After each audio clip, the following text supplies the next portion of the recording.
And for more perspective on Pope Leo's message today and what we can expect, we're bringing back in Colm Flynn with EWTN News. Colm, it's so good to see you again this evening. And how much has changed since the last time we spoke. I was thinking of you when that big announcement was made this week. You know, so many suggested Pope Leo would continue Francis's legacy and speak out about conflicts around the world. And today, we see the Pope calling for a ceasefire in Gaza, for an end in the war in Ukraine, speaking about the ceasefire between India and Pakistan. How impactful are these statements to world leaders?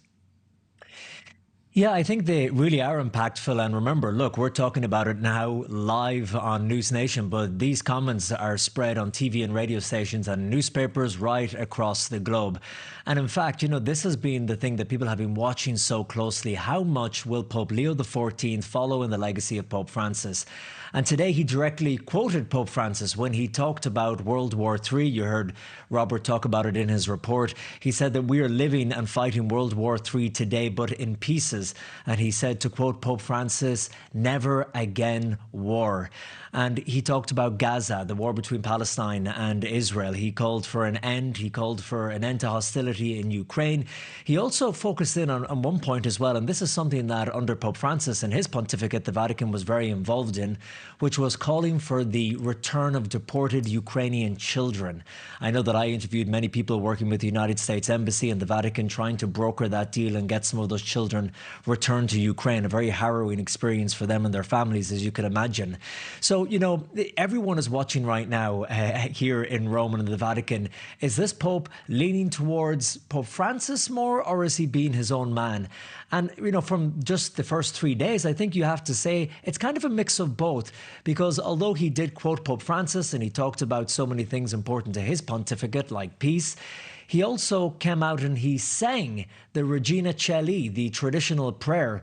And actually, I can tell you that there was 100 to 150,000 people in St. Peter's Square, and that caught everyone by surprise. People noted that he had a very good singing voice. And the second thing that people noted, I don't know if it's been an upgrade in the sound system of the Vatican, but the sound was crystal clear and everyone could hear it perfectly. Yeah, you know, we also hear the Pope talking about artificial intelligence. That took me by surprise, calling it the main challenge for humanity, likening himself to Leo XIII, who called technology a central issue at the turn of the 20th century.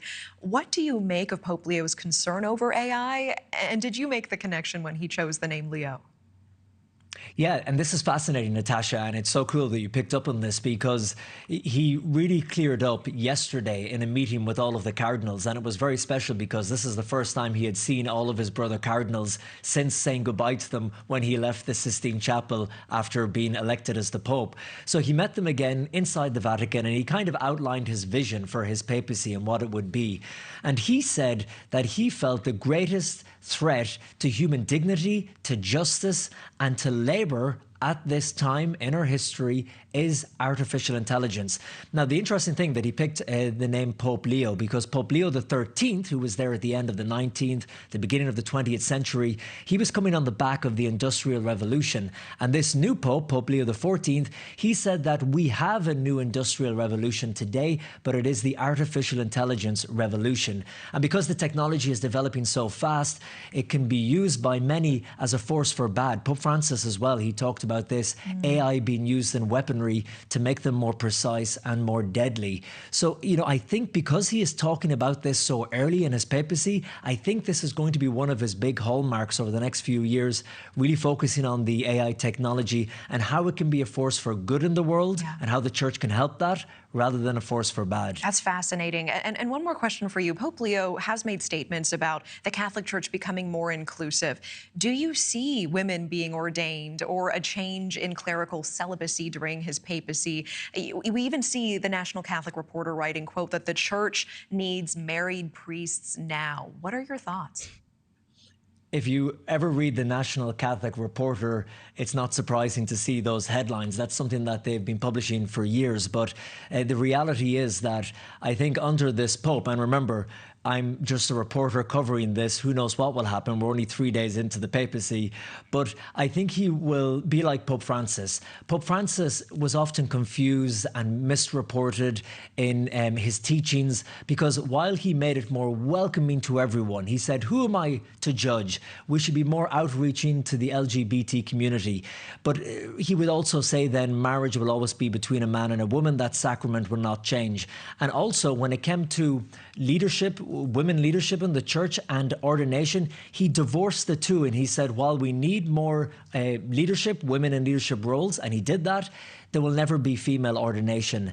And my thinking is, from reading this Pope's writings in the past and his theology, I think it'll be the same along those lines. The doctrine and the sacraments will not change. That's my prediction. All right. Colm Flynn, good to see you as always. Thank you for the insight. Thank you for the time. Natasha, thank you so much for having me again. Thank you for watching. Subscribe below and download our NewsNation app right now on your phone, and you will get fact-based, unbiased news for all Americans.